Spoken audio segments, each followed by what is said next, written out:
किसी की भलाई करना इस कदर बुराई बन जाएगी, ये उन्होंने नहीं सोचा था। मुंशी प्रेमचंद की कहानी बहिष्कार एक ऐसी ही कहानी है। एक ऐसी स्त्री जिसे उसके पति ने घर से निकाल दिया। उन्होंने उसे अपने घर पर पनाह दी, मगर इस भलाई के बदले उन्हें कितने दुख झेलने पड़े, इस कहानी में यह बताया गया है।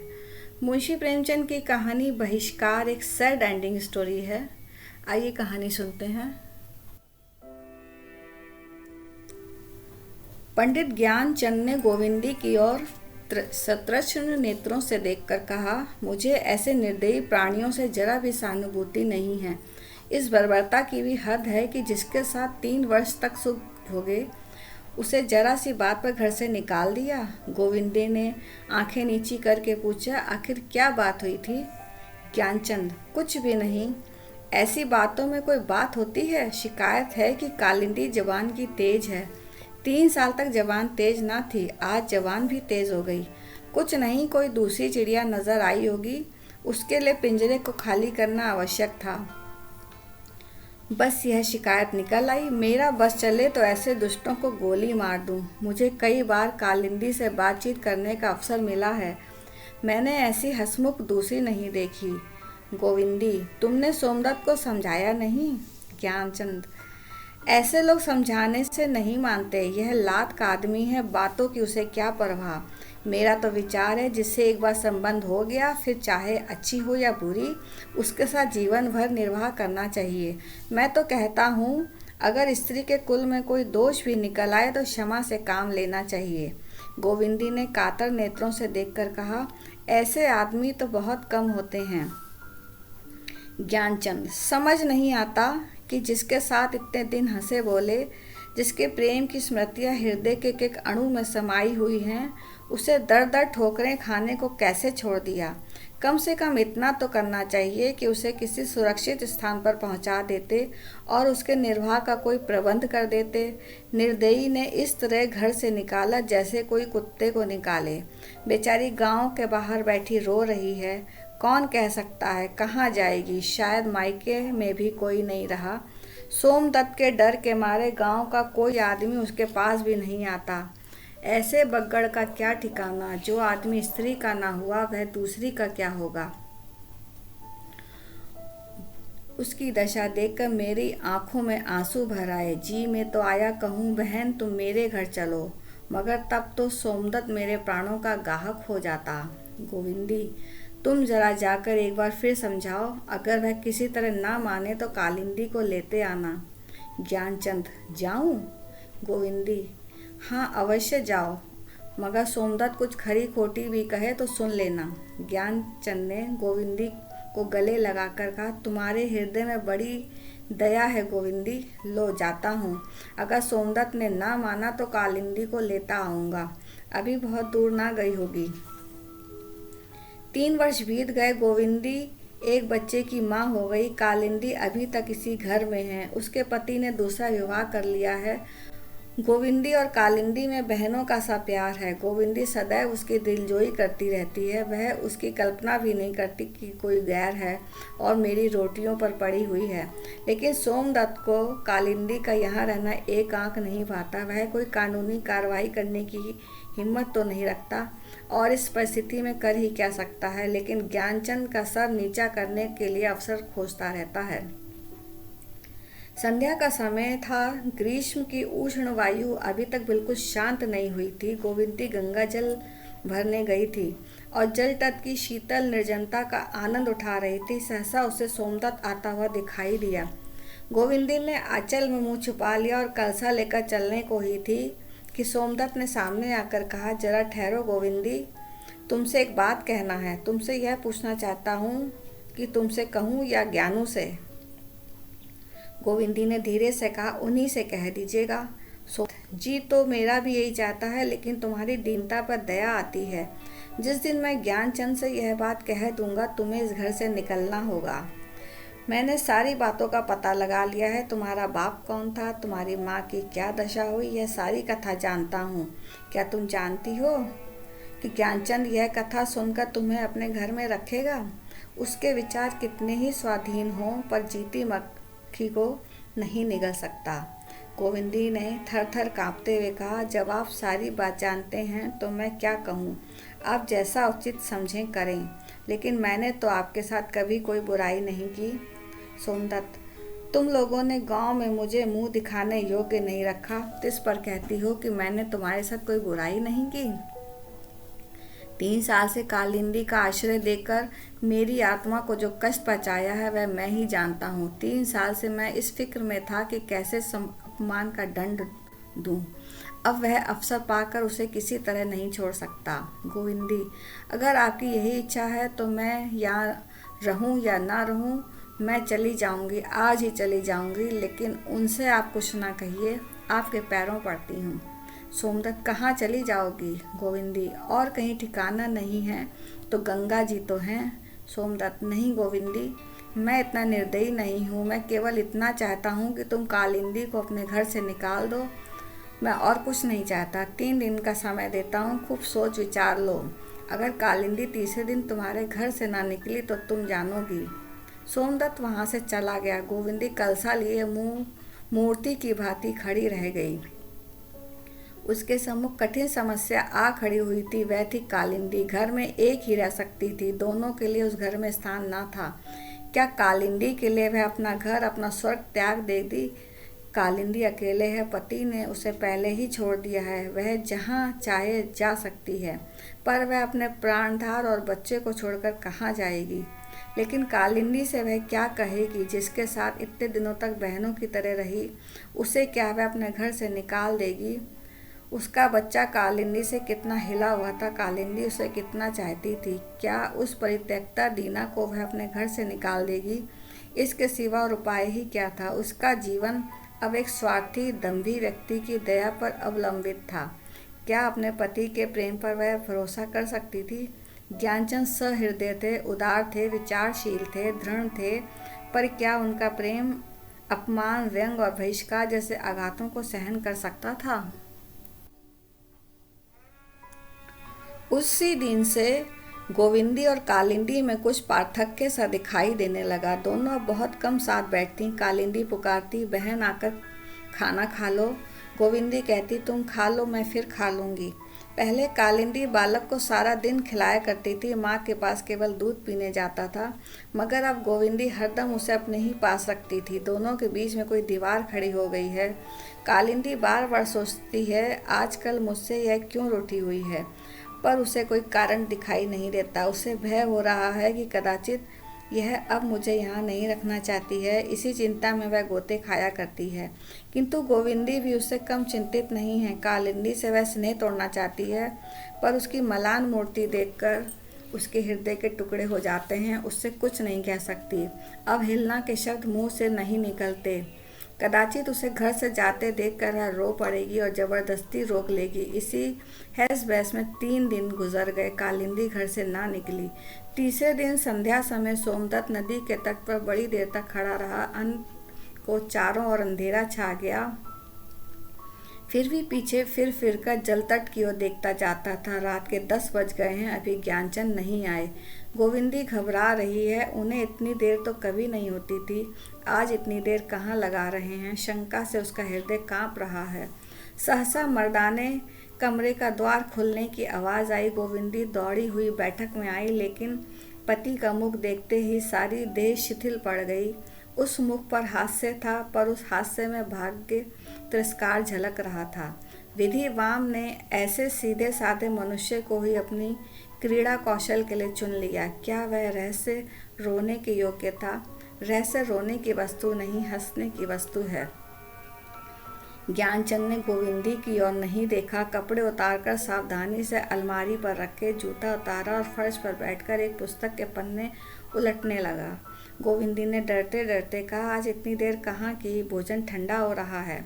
ज्ञानचंद ने फर्श की ओर ताकते हुए कहा, तुम लोग भोजन कर लो, मैं एक मित्र के घर से खाकर आया हूँ। गोविंदी इसका आश्चर्य समझ गई। एक क्षण के बाद फिर बोली, चलो थोड़ा सा ही खा लो। ज्ञानचंद, अब बिल्कुल भूख नहीं है। गोविंदी, तो मैं भी जाकर सो रहती हूँ। ज्ञानचंद ने गोविंदी की ओर देखकर कहा, क्यों, तुम क्यों ना खाओगी? वह और कुछ न कह सकी, गला भर आया। ज्ञानचंद ने समीप आकर कहा, मैं सच कहता हूँ गोविंदी, एक मित्र के घर भोजन कर आया हूँ, तुम जाकर खा लो। गोविंदी पलंग पर पड़ी हुई चिंता, नैराश्य और विषाद के अपार सागर में गोते खा रही थी। यदि कालिंदी का उसने बहिष्कार कर दिया होता तो आज उसे इस विपत्ति का सामना न करना पड़ता, किंतु यह अमानुषिक व्यवहार उसके लिए असाध्य था और इस दशा में भी उसे इसका दुख न था। ज्ञानचंद की ओर से यूं तिरस्कृत होने का भी उसे दुख न था। जो ज्ञानचंद नित्य धर्म और सज्जनता के डींगे मारा करता था, वही आज उसकी इतनी निर्दयता से बहिष्कार करता हुआ जान पड़ता था। उस पर उसे लेश मात्र भी दुख, क्रोध तथा द्वेष न था। उसके मन को केवल एक ही भावना आंदोलित कर रही थी, वह अब इस घर में क्या रह सकती है। अब तक वह इस घर की स्वामिनी थी, इसलिए ना कि वह अपने पति के प्रेम की स्वामिनी थी, पर अब वह प्रेम से वंचित हो गई थी। अब इस घर पर उसका क्या अधिकार था। वह अब उसके पति को कैसे मुंह दिखा सकती थी। वह जानती थी ज्ञानचंद उसके मुंह से उसके विरुद्ध एक शब्द भी नहीं निकालेंगे, पर उसके विषय में ऐसी बातें जानकर क्या वह उससे प्रेम कर सकते थे? कदापि नहीं। इस वक्त न जाने क्या समझकर चुप रहे। सवेरे तूफान उठेगा। कितने ही विचारशीलों पर अपने समाज से निकल जाना कौन पसंद करेगा। स्त्रियों की संसार में कमी नहीं, मेरी जगह हजारों मिल जाएंगी। मेरी किसी को क्या परवाह। अब यहाँ रहना बेहयाई है। आखिर कोई लाठी मार थोड़े ही निकाल देगा। हयादार के लिए आंख का इशारा बहुत है। मुंह से ना कहें, मन की बात और भाव छुपे नहीं रहते। लेकिन मीठी निद्रा की गोद में सोए हुए शिशु को देखकर ममता ने उसकी अशक्त हृदय को और भी कातर कर दिया।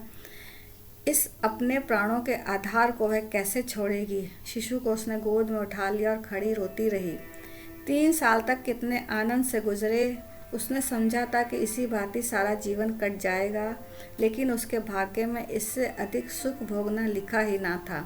करुण वेदना में डूबे हुए ये शब्द उसके मुंह से निकल आए, भगवान, अगर तुम्हें इस भांति मेरी दुर्गति करनी थी तो 3 साल पहले क्यों ना की। उस वक्त यदि तुमने मेरे जीवन का अंत कर दिया होता तो मैं तुम्हें धन्यवाद देती। 3 साल तक सौभाग्य से सुरमय उद्यान में सौरभ, समीर और माधुर्य का आनंद उठाने के बाद उस उद्यान को ही उजाड़ दिया। हाँ, जिस पौधे को अपने प्रेम जल से सींचा था, वे अब निर्मम दुर्भाग्य के पैरों तले कितनी निष्ठुरता से कुचले जा रहे थे।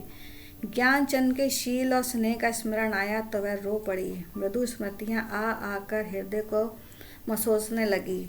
सहसा ज्ञानचंद के आने से वह संभल बैठी। कठोर से कठोर बातें सुनने के लिए उसने अपने हृदय को कड़ा कर लिया, किंतु ज्ञानचंद के मुख पर रोष का चिन्ह भी न था। उन्होंने आश्चर्य से पूछा, क्या तुम अभी तक सोई नहीं? जानती हो क्या वजह है? 12 से ऊपर हैं। गोविंदी ने सहमते हुए कहा, तुम भी तो नहीं सोए। ज्ञानचंद, मैं ना सोऊं तो तुम भी ना सो, मैं ना खाऊं तो तुम भी ना खाओ, मैं बीमार पड़ूं तो तुम भी बीमार पड़ो, पर क्यों? मैं तो एक जन्मपत्री बना रहा था, कल देनी होगी। तुम क्या करती रही, बोलो। इन शब्दों में कितना सरल स्नेह था। क्या तिरस्कार के भाव इतने ललित शब्दों में प्रकट हो सकते हैं? प्रवंचकता क्या इतनी निर्मल हो सकती है? शायद सोमदत्त ने अभी वर्ज का प्रहार नहीं किया और अवकाश न मिला होगा, लेकिन ऐसा है तो आज घर इतनी देर में क्यों आए? भोजन क्यों ना किया? मुझसे बोले तक नहीं। आंखें लाल हो रही थीं, मेरी और आंख उठाकर देखा तक नहीं। क्या यह संभव है कि इनके क्रोध शांत हो गया? यह संभावना की चरम सीमा से बाहर है। तो क्या सोमदत्त को मुझ पर दया आ गई? पत्थर पर दूब जमी। गोविंदी कुछ निश्चय ना कर सकी, और जिस भांति गृह सुख विहीन पथिक वृक्ष की छांव में भी आनंद से पांव पसार कर सोता है, उसकी अव्यवस्था ही उसे निश्चिंत बना देती है। उसी भांति गोविंदी मानसिक व्यग्रता में भी स्वस्थ हो गई। मुस्कुराकर स्नेह मृदुल स्वर में बोली, तुम्हारी ही तो राह देख रही थी। यह कहते कहते गोविंदी का गला भर आया। व्याध के जाल में फड़फड़ाती हुई चिड़िया क्या मीठे राग गा सकती है? ज्ञानचंद ने चारपाई पर बैठ कर कहा, झूठी बात, रोज तो तुम अब तक सो जाया करती थी। 1 सप्ताह बीत गया, पर ज्ञानचंद ने गोविंदी से कुछ न पूछा और न उसके बर्ताव से ही उसके मनोगत भावों का कुछ परिचय मिला। अगर उसके व्यवहारों में कोई नवीनता थी तो वो यह कि वह पहले से भी ज़्यादा स्नेहशील, निर्द्वंद और प्रफुल्ल वदन हो गए थे। गोविंदी का इतना आदर और मान उन्होंने कभी नहीं किया था। उनके प्रयत्नशील रहने पर भी गोविंदी उनके मनोभावों को ताड़ रही थी और उसका चित्त प्रति क्षण शंका से चंचल और क्षुब्ध रहता था। अब उसे इसमें लेश मात्र भी संदेह नहीं था कि सोमदत्त ने आग लगा दी है। गीली लकड़ी में पड़कर वह चिंगारी बुझ जाएगी या जंगल की सूखी पत्तियां हाहाकार करके जल उठेंगी, यह कौन जान सकता है। लेकिन इस सप्ताह के गुजरते ही अग्नि का प्रकोप होने लगा। ज्ञानचंद एक महाजन के मुनीम थे। उस महाजन ने कह दिया, मेरे यहाँ अब आपका काम नहीं। जीविका का दूसरा स्थान याजमानी है। याजमान भी एक एक करके उन्हें जवाब देने लगे, यहाँ तक कि उनके द्वार पर आना जाना बंद हो गया। आग सूखी पत्तियों में लगकर अब हरे वृक्ष के चारों ओर मंडराने लगी, पर ज्ञानचंद के मुख में गोविंदी के प्रति एक भी कटु अमृदु शब्द न था। वह इस सामाजिक दंड के शायद कुछ परवाह न करते यदि दुर्भाग्यवश इसने उसकी जीविका के द्वार बंद कर दिए होते। गोविंदी सब कुछ समझती थी, पर संकोच के मारे कुछ न कह सकती थी। पर कैसे प्राणों का उत्सर्ग करे, कैसे जीवन मोह से मुक्त हो। इस विपत्ति में स्वामी के प्रति उसके रोम रोम से शुभकामनाओं की सरिता सी बहती थी, पर मुंह से एक शब्द भी न निकलता था। भाग्य की सबसे निष्ठुर लीला उस दिन हुई जब कालिंदी भी बिना कुछ कहे सुने सोमदत्त के घर जा पहुंची। जिसके लिए यह सारी यातनाएं झेलनी पड़ी, उसी ने अंत में बेवफाई की। ज्ञानचंद ने सुना तो केवल मुस्कुरा दिए, पर गोविंदी इस कुटिल आघात को इतनी शांति से सहन न कर सकी। कालिंदी के प्रति उसके मुख से अप्रिय शब्द निकल ही आए। ज्ञानचंद ने कहा, उसे व्यर्थ ही कोसती हो प्रिय, उसका कोई दोष नहीं। भगवान हमारी परीक्षा ले रहे हैं। इस वक्त धैर्य के सिवा हमें किसी से कोई आशा न रखनी चाहिए। जिस भावों को गोविंदी कई दिनों से अंतःस्थल से दबाती चली आ रही थी, वे धैर्य के बांध टूटते ही बड़े वेग से बाहर निकल पड़े। पति के सम्मुख अपराधियों की भांति हाथ बांधकर उसने कहा, स्वामी, मेरे ही कारण आपको यह सारे पापड़ बेलने पड़ रहे हैं। मैं ही आपके कुल की कलंकनी हूँ। क्यों ना मुझे किसी ऐसी जगह भेज दीजिए जहाँ कोई मेरी सूरत ना देखे। मैं आपसे सत्य कहती हूँ।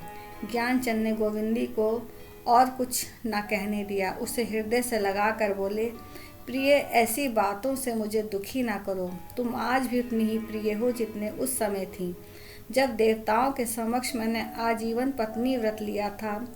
तब मुझसे तुम्हारा परिचय ना था।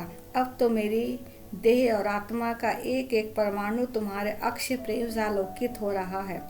उपहास और निंदा की तो बात ही क्या, दुर्दैव का कठोरतम आघात भी मेरे व्रत को भंग नहीं कर सकता। अगर डूबेंगे तो साथ साथ डूबेंगे, अगर तैरेंगे तो साथ साथ तैरेंगे। मेरे जीवन का मुख्य कर्तव्य तुम्हारे प्रति है। संसार इसके पीछे बहुत पीछे है। गोविंदी को जान पड़ा उसके सम्मुख कोई देव मूर्ति खड़ी है। स्वामी में इतनी श्रद्धा, इतनी भक्ति उसे आज तक कभी न हुई थी। गर्व से उसके मस्तिष्क ऊंचा हो गया और मुख पर स्वर्गीय आवाज झलक पड़ी। उसे फिर कहने का साहस न किया। संपन्नता, अपमान और बहिष्कार को तुच्छ समझती है। उसके अभाव में ये बाधाएं प्राणांतक हो जाती हैं। पर ज्ञानचंद दिन के दिन घर पर पड़े रहते। घर से बाहर निकलने का उन्हें साहस न होता था। जब तक गोविंदी के पास गहने थे तब तक भोजन की चिंता न थी, किंतु जब यह आधार भी न रह गया तो हालत और भी खराब हो गई। कभी कभी निराहार रह जाना पड़ता।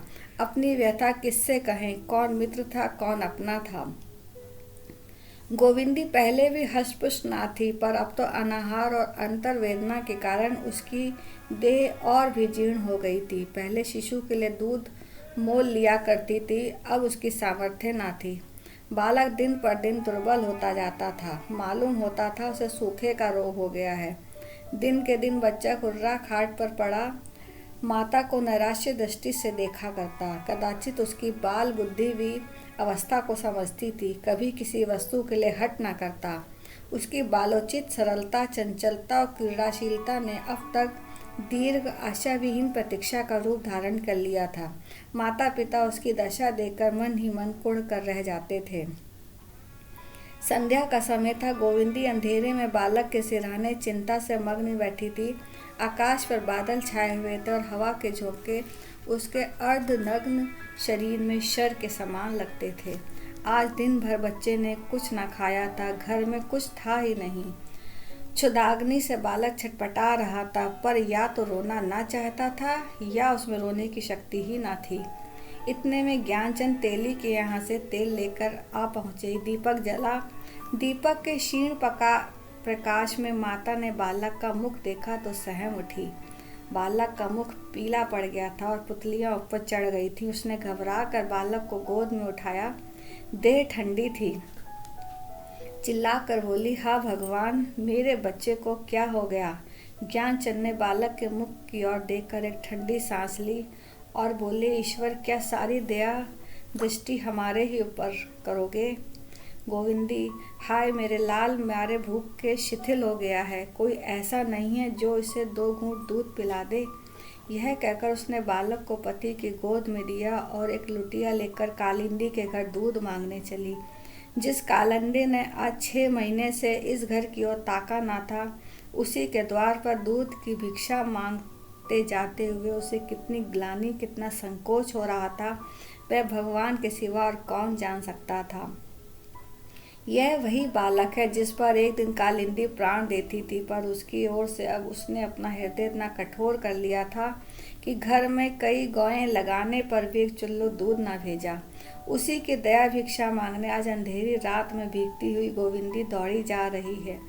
माता, तेरे वात्सल्य को धन्य है।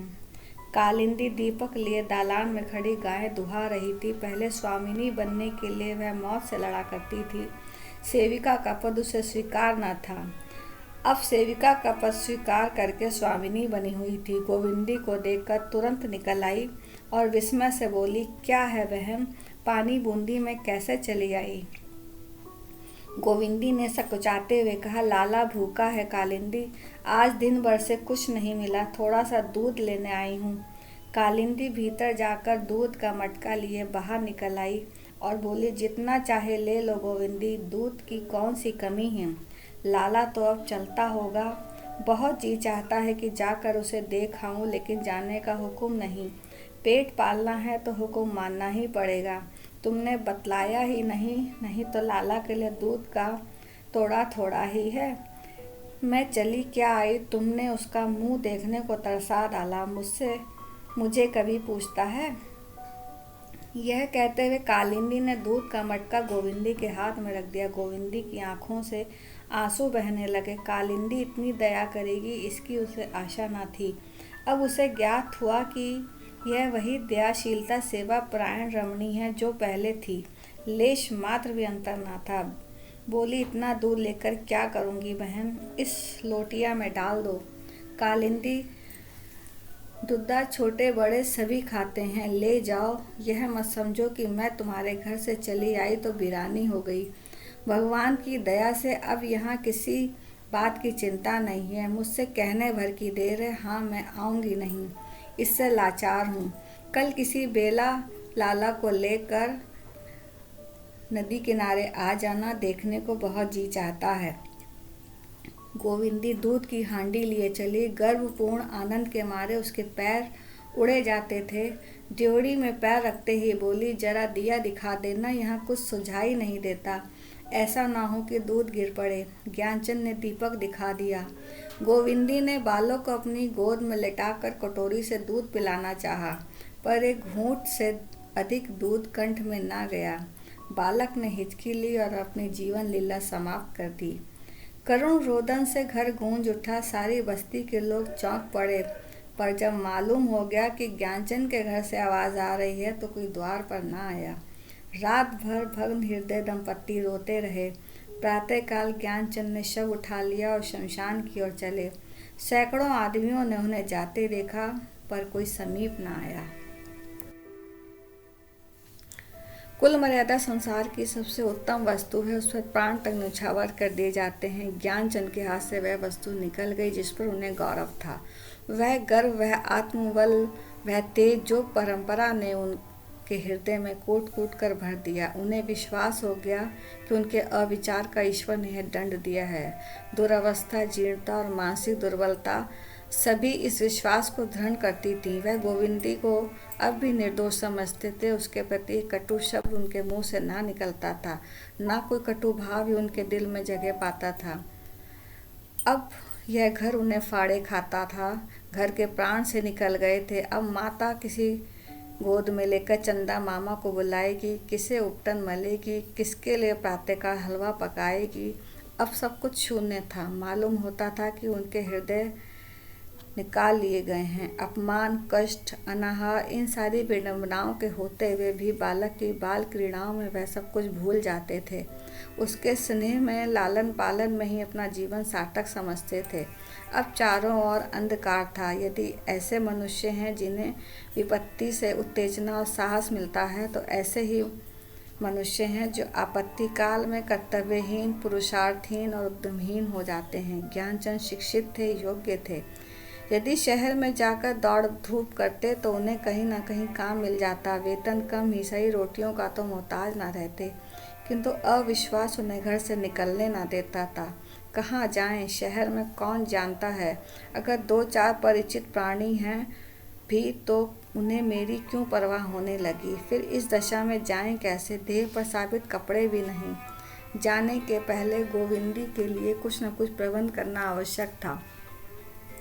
उसका कोई सुविधा न था। इन्हीं चिंताओं में पड़े पड़े उनके दिन कटते जाते थे। यहाँ तक कि उन्हें घर से बाहर निकलते हुए भी बड़ा संकोच होता था। गोविंदी ही पर अनोपार्जन का भार था। बेचारी दिन को बच्चों के कपड़े सीती, रात को दूसरों के लिए आटा पीसती। ज्ञानचंद सब कुछ देखते और माथा ठोक कर रह जाते थे। एक दिन भोजन करते हुए ज्ञानचंद ने आत्म अधिकार के भाव से मुस्कुरा कर कहा, मुझसा निर्लज पुरुष भी संसार में दूसरा ना होगा जिससे स्त्री की कमाई खाते हुए भी मौत नहीं आती। गोविंदी ने भौं सिकोड़ कर कहा, तुम्हारे पैरों पड़ती हूँ, मेरे सामने ऐसी बातें मत किया करो। है तो यह सब मेरे ही कारण।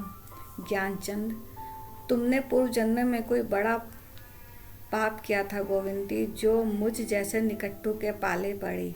मेरे जीते जी तुम विधवा हो। धिक्कार है ऐसे जीवन को। गोविंदी, तुम मेरा ही खून पियो। अगर फिर इस तरह की कोई बात मुँह से निकालो, तुम्हारी दासी बनकर मेरा जन्म सफल हो गया। मैं इससे पूर्व जन्म की तपस्या का पुनीत फल समझती हूँ। दुख सुख इस पर नहीं आता। तुम्हें भगवान कुशल रखें, यही मेरी अभिलाषा है। ज्ञानचंद, भगवान तुम्हारी अभिलाषा पूर्ण करे। खूब चक्की पीसो। गोविंदी, तुम्हारी बला से चक्की पीसती हूँ। ज्ञानचंद, हाँ हाँ पीसो, मैं मना थोड़े ही करता हूँ। तुम ना चक्की पीसोगी तो यहाँ मूछों पर ताव देकर खाएगा कौन? आज दल में घी भी है, ठीक है। अब मेरी चांदी है, बेड़ा पार लग जाएगा। इसी गांव में बड़े बड़े उच्च कुल की कन्याएं हैं। अपने वस्त्र आभूषण के सामने उन्हें और किसी की परवाह नहीं। पति महाशय चाहे चोरी करके लाएं, चाहे डाका डाल कर लाएं, उन्हें इसकी परवाह नहीं। तुम में वह गुण नहीं, तुम उच्च कुल की कन्या नहीं हो। वाह रे दुनिया, ऐसी पवित्र देवियों का तेरे यहाँ अनादर होता है। उन्हें कुल कलंकिनी समझा जाता है। धन्य है तेरा व्यापार। तुमने कुछ और सुना? सोमदत्त ने मेरे असामियों को बहका दिया है कि लगान मत देना, देखें क्या करते हैं। बताओ जमींदार को रकम कैसे चुकाऊंगा? गोविंदी, मैं सोमदत्त से जाकर पूछती हूँ, मना क्या करेंगे? कोई दिल लगी है? ज्ञानचंद, नहीं गोविंदी, तुम उस दुष्ट के पास मत जाना। मैं नहीं चाहता कि तुम्हारे ऊपर उसकी छाया भी पड़े। उसे खूब अत्याचार करने दो। मैं भी देख रहा हूँ कि भगवान कितने न्यायी हैं। गोविंदी, तुम असामियों के पास क्यों नहीं जाते? हमारे घर ना आए, हमारा छुआ पानी ना पिए, या हमारे रुपए भी मार देंगे। ज्ञानचंद, वाह, इससे सरल तो कोई काम ही नहीं है। कह देंगे हम रुपए दे चुके हैं, सारा गांव उनकी तरफ हो जाएगा। मैं तो अब गांव भर का द्रोही हूँ ना। आज खूब डटकर भोजन किया। अब मैं रईस हूँ, बिना हाथ पैर हिलाए गुलछर्रे उड़ाता हूँ। सच कहता हूँ, तुम्हारी ओर से अब मैं निश्चिंत हो गया। देश विदेश भी चला जाऊँ तो तुम अपना निर्वाह कर सकती हो। गोविंदी, कहीं जाने का काम नहीं है।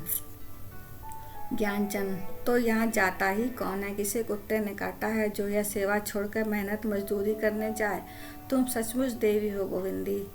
भोजन करके ज्ञानचंद बाहर निकले। गोविंदी भोजन करके कोठरी में आई तो ज्ञानचंद ना थे। समझी कहीं बाहर गए होंगे। आज पति की बातों से उसका चित्त कुछ प्रसन्न था। शायद अब नौकरी चाकरी की खोज में कहीं जाने वाले हैं, यह आशा बंध रही थी। हाँ, उसकी व्यंग्योक्तियों का भाव उसकी समझ ही में नहीं आता था। ऐसी बातें वह कभी ना करते थे। आज क्या सूझी। कुछ कपड़े सीने थे, जाड़ों के दिन थे। गोविंदी धूप में बैठकर सीने लगी। थोड़ी ही देर में शाम हो गई, अभी तक ज्ञानचंद नहीं आए। तेल बत्ती का समय आया, फिर से भोजन की तैयारी करने लगी। कालिंदी थोड़ा सा दूध दे गई थी। गोविंदी को तो भूख ना थी, अब वह एक ही बेला खाती थी। हाँ, ज्ञानचंद के लिए रोटियां सेकनी थी। सोचा दूध है, दूध रोटी खा लेंगे। भोजन बनाकर निकली ही थी कि सोमदत्त ने आंगन में आकर पूछा, कहाँ है ज्ञानू? गोविंदी, कहीं गए हैं। सोमदत्त, कपड़े पहन कर गए हैं। गोविंदी, हाँ, काली मिर्जई पहने थे। सोमदत्त, जूता भी पहने थे। गोविंदी की छाती धड़ धड़ करने लगी। बोली, हाँ, जूता पहने थे तो थे, क्यों पूछते हो? सोमदत्त ने जोर से हाथ मारकर कहा, हाय ज्ञानू हाय। गोविंदी घबरा कर बोली, क्या हुआ दादाजी? हाय बताते क्यों नहीं? हाय। सोमदत्त, अभी थाने से आ रहा हूँ, वहाँ उनकी लाश मिली है, रेल के नीचे दब गए। हाय ज्ञानू, मुझ हत्यारे को क्यों ना मौत आ गई? गोविंदी के मुंह से फिर कोई शब्द ना निकला। अंतिम हाय के साथ बहुत दिनों तक तड़पता हुआ प्राण पक्षी उड़ गया। एक क्षण में गांव की कितनी ही स्त्रियां जमा हो गईं। सब कहती थी देवी थी, सती थी। प्रातःकाल 2 अर्थियां गांव से निकली। एक पर रेशमी चुंदरी का कफन था, दूसरे पर रेशमी शाल का। गांव के द्विजों में से केवल सोमदत्त साथ था। शेष गांव के नीच जाति वाले आदमी थे। सोमदत्त ही ने दाह क्रिया का प्रबंध किया था। वह रह रहकर दोनों हाथों से अपनी छाती पीटता था और जोर जोर से चिल्लाता था, हाय ज्ञानू हाय। इस तरह ये कहानी समाप्त होती है। अगर आपको मेरी ये कहानी पसंद आए तो कहानी को लाइक शेयर ज़रूर कीजिए और चैनल पर नए हैं तो चैनल को सब्सक्राइब कीजिए। Thanks for watching.